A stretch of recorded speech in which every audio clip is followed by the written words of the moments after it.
Welcome back जी। Corona में जो complications हो जाती हैं आपको पता है, यूजुअली एंटीबायोटिक्स वगैरह तो आईवी के थ्रू आपको, हम हॉस्पिटलाइजेशन की बात कर रहे हैं और साथ साथ स्टीरॉइड्स भी चलते हैं, लेकिन स्टीरॉइड्स के क्या इंसानी सेहत पर कोई मुज़िर असरात हैं कोरोना के बिगड़ने के बाद जो आपको स्टीरॉइड्स दिए जाते हैं या फिर नहीं, और अगर हैं और पर्टिकुलरली गुर्दों को लेकर कहा जाता है कि जिन लोगों में ज़ियाबतीस है या उनकी मुदाफ़ियत कम है उनके गुर्दे अफेक्ट हो सकते हैं, उससे बचा कैसे जा सकता है? ऑल्सो से कि ब्लैक फंगस का जिसका बहुत ज़्यादा जिक्र हो रहा है उसका भी कुछ रिलेशन जो है वो स्टीरॉइड्स लेने से है। तो इसी हवाले से हमने जी आज नेफ्रोलॉजिस्ट डॉक्टर मुजम्मिल रियाज मलिक को दावत दी है अपने शो पे ताकि उनसे कुछ सवाल किए जा सके। डॉक्टर साहब बहुत बहुत शुक्रिया, आपने हमारे लिए टाइम निकाला है। कोविड के हवाले से और उसके इलाज के हवाले से हमारे पास बहुत सवाल आते रहते हैं और बेहतर यही है कि इस प्लेटफॉर्म पे उनकी क्लैरिटी कुछ हो जाए। तो डॉक्टर साहब सबसे पहले तो स्टीरॉइड्स अब एक चीज़ है जो ड्रग है जो यूज़ होता ही होता है अगर तो आपकी इन्फेक्शन जो है कोविड की वजह से लंग्स तक पहुंच जाए। नंबर वन, कोई ऑल्टरनेटिव है उसका? क्योंकि वरना तो फिर there is a list of things that can go wrong अगर आप स्टीरॉइड्स ले रहे हो। जी अस्सलाम वालेकुम, बहुत शुक्रिया आपका। देखिए, कोविड जब से हमारी ज़िंदगी में दाखिल हुआ है, इंसानी ज़िंदगी जो है वो चेंज हो गई है। बहुत सी ऐसी दवाइयाँ मुतारिफ हुई हैं जो कि पहले बहुत ज़्यादा यूज़ नहीं होती थी, उसमें से एक स्टीरॉइड्स भी हैं। एक मिथ ये बन गई है कि जिस इंसान को भी कोविड हो जाए या कोरोना हो जाए उसको आप स्टीरॉइड्स दे दें तो उससे कोरोना फैलता नहीं है या रिकवरी उसकी स्टार्ट हो जाती है। देखें, 80% जो केसेस हैं कोविड के वो माइल्ड डिजीज़ के होते हैं, उसके अंदर ज़्यादा सीवियर डिजीज़ नहीं होती है। 20% जो केसेस होते हैं उनके अंदर सीवियर डिजीज़ होती है और सिर्फ 6% ऐसे केसेस होते हैं जिसके अंदर इतनी सीवियर डिजीज़ होती है कि वो आईसीयू में एडमिशन रिक्वायर्ड होता है। तो जो रिकमेंडेशंस हैं वो ये हैं कि अगर आपकी सैचुरेशन जो है, ऑक्सीजन की जो सैचुरेशन है वो 90% से कम रह रही है तब आपने स्टीरॉइड्स देने हैं। इसके अलावा अगर इंसान जो है उसकी रेस्पिरेटरी रेट बहुत ज़्यादा बढ़ गया है तब उसकी स्टेरॉइड की ज़रूरत होती है। स्टेरॉइड का सिर्फ रोल ये है कि हमारा जब ये जो कोविड हमारे जिस्म में दाखिल होता है तो हमारा बॉडी जो है, इम्यून सिस्टम जो है उसका रिएक्शन के तौर पे कुछ ऐसी जो चीज़ें पैदा करता है जो कि उस कोविड के वायरस का मुकाबला करने के लिए होती हैं। इसे हम कहते हैं बेसिकली एक साइटोकाइन स्टॉर्म सिंड्रोम कहते हैं। उसको रोकने के लिए हम स्टेरॉइड्स का इस्तेमाल करते हैं यूजुअली, लेकिन स्टेरॉइड्स जो हैं उसके अपने साइड इफ़ेक्ट्स हैं। अगर इसको लॉन्ग टर्म यूज़ किया जाए तो उसके मुस्तर असरात हमारी बॉडी पर आते हैं, जैसे कि स्टेरॉइड्स के इफेक्ट से शुगर का मर्ज लाक हो सकता है।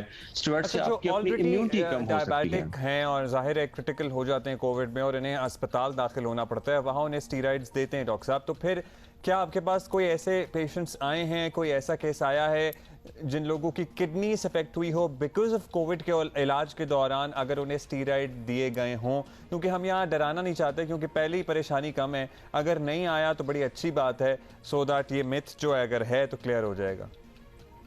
देखिए, तहकीक ने यह साबित किया है कि जितने भी पेशेंट्स जिनको जो क्रिटिकल इल होते हैं कोविड की वजह से, जिनको अस्पताल में दाखिले की जरूरत पेश आती है, उनमें से 60 to 70% पेशेंट्स के अंदर कोई ना कोई गुर्दे का मसला लाक हो जाता है। अब गुर्दे का मसला किस किस्म का होता है?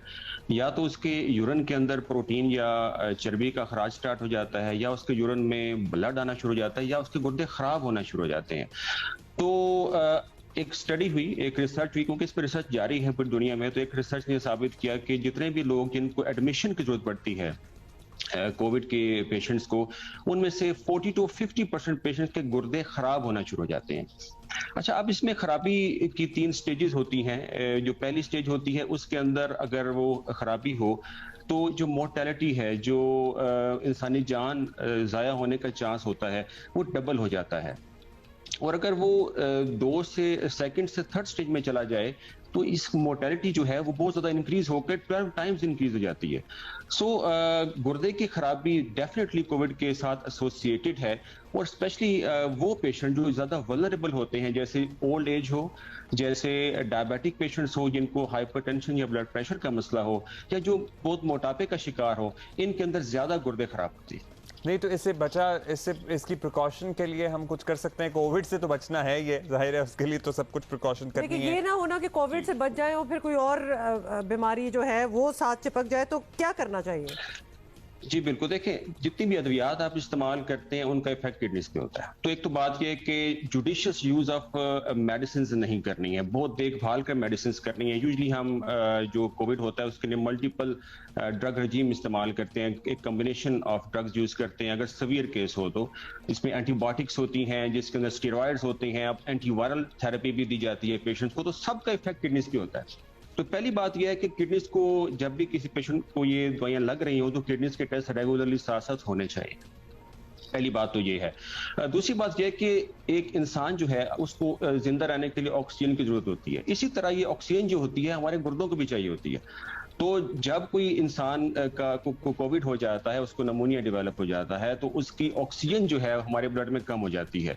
तो इसी तरह वो ऑक्सीजन गुर्दे तक भी कम पहुंचती है तो गुर्दे उससे खराब हो जाते हैं। तो ऑक्सीजन सैचुरेशन मेंटेन रखनी चाहिए। उसके लिए अगर वो ऑक्सीजन के सिलेंडर से वो नहीं उसको मेंटेन कर पा रहा तो सारी बात है, मशीन जो होती है बाईपैप एक मशीन होती है वो लगाई जा सकती है, या वेंटिलेटर का इस्तेमाल भी किया जा सकता है। तो बेसिक मिथ ये है, बेसिक थीम ये है कि ऑक्सीजन जो सैचुरेशन है वो पूरी रखी जाए, अपनी जो अद्वियात हैं उनको देखभाल कर इस्तेमाल किया जाए और उनका इफेक्ट किडनीज पर सोच समझ कर इस्तेमाल किया ओवरडोज ना कीजिए। बहुत शुक्रिया डॉक्टर मुज़म्मिल रियाज मलिक, आपने हमें बड़ी मुफीद बातें कुछ बताई। और हमारी तौर पे can I just reiterate, doctor साहब ने 2-3 बार अपनी कॉन्वर्सेशन में कहा it needs to be repeated कि ये प्रीएम्प्टिवली दवाइयों के फक्के जो होते हैं ना, हम लोगों को बड़ा शौक है कि जी ये दवाई मुझे 10 साल से काम कर रही है मुझ पे, तो आओ जल्दी से ये प्रीएम्प्टिवली ले लें। Don't do that. ना ये वो बीमारी है जो आपको पिछले 50 बार हुई होगी, पहली बार आपको बीमारी होगी, तो लिहाजा उसके लिए please don't use too much medication. और वैसे ही हमारा गला थोड़ा सा दुखना शुरू हो, तो ये जाने बगैर कि ये बैक्टीरियल है या वायरल है, हमने एंटीबायोटिक्स शुरू कर दी। और एंटीबायोटिक्स भी 5 दिन नहीं, 3 दिन लेके छोड़ दी, 2 दिन लेके छोड़ दी, 4 दिन लेके छोड़ दी, या 5 या 7 दिन का कोर्स नहीं कंप्लीट किया, उससे असल में इंसान का बेड़ा गर्क होता है। और फिर एंटीबायोटिक्स भी अल्टीमेटली हम देखते हैं ना कि नहीं ये दवा तो हम पे काम करना ही छोड़ गई है, वो इसीलिए काम करना छोड़ जाती है क्योंकि हम दवाइयों के कोर्स पूरे नहीं करते हैं और बिला वजह दवाएं खाते रहते हैं। अच्छा जी, चलें, ये भी हो गई बात and I hope that people will remember this. अभी हम ले रहे हैं एक छोटी सी break. Will be right back. Good morning.